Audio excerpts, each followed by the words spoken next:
ભાભી ભાભી ક્યાં છે તારા મમ્મી? મમ્મી તો કપડાં સુકવવા ગયા. તારી મમ્મીને તો આખો દિવસ કામ જ હાલતું હોય છે. ના ના ચા બા કાંઈ નહીં, તમે બેહો અહીંયા. આ તો મને એમ થયું કે નજીકમાં હું કાઢી આવું. આગે તો બધે તમારો ભાઈ જાશે. અને જો આખા ઘરને આવવાનું છે, હલ્દીમાં, મહેંદીમાં અને લગ્નમાં. અને તમારે 3 દિવસનું જમવાનું બધાને ન્યા જ છે. ના ના બહુ દૂર નથી લગ્ન રાખ્યા, નજીકમાં હોલ છે ને ન્યા જ રાખ્યા છે. અને ભાઈને તો ખબર જ છે. ના ના હજી તો બધુંય ખરીદવાનું બાકી જ છે ને આપણે જે લેવા દેવાના કપડા હોય ને એ લેવા જવાના છે. તો એક કામ કરો ને, તમે મારી યાર આવજો ને. એ તો મને છે ને કાંઈ લેવા દે નહીં, પણ એ તો ગમે એ દુકાને જઈએ ને તો એમ જ કે હાલ જલ્દી. ના ના મારી છોકરીએ તો એની હાથે જ ગોઈતું છે. એની ઓફિસમાં હારે કામ કરતા હતા ને એની હારે જ લગ્ન કરવાનું. અને આજકાલ તો બધાય છોકરા છોકરીઓ હાથે જ ગોતે છે ને.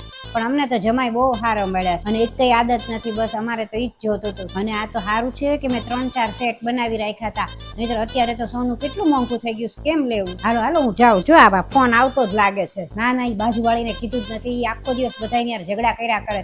પણ તમે ચોક્કસ આવજો હો ને. આમ તો અમે બધી સગવડતા કરી જ રાખી છે, પણ જો જરૂર પડે ને તો તમારો ઉપરનો માળ ખાલી છે ને ત્યાં આગળ અમે ગાડલા નખાઈ દેશું, તો થોડાક મહેમાન ત્યાં આવશે.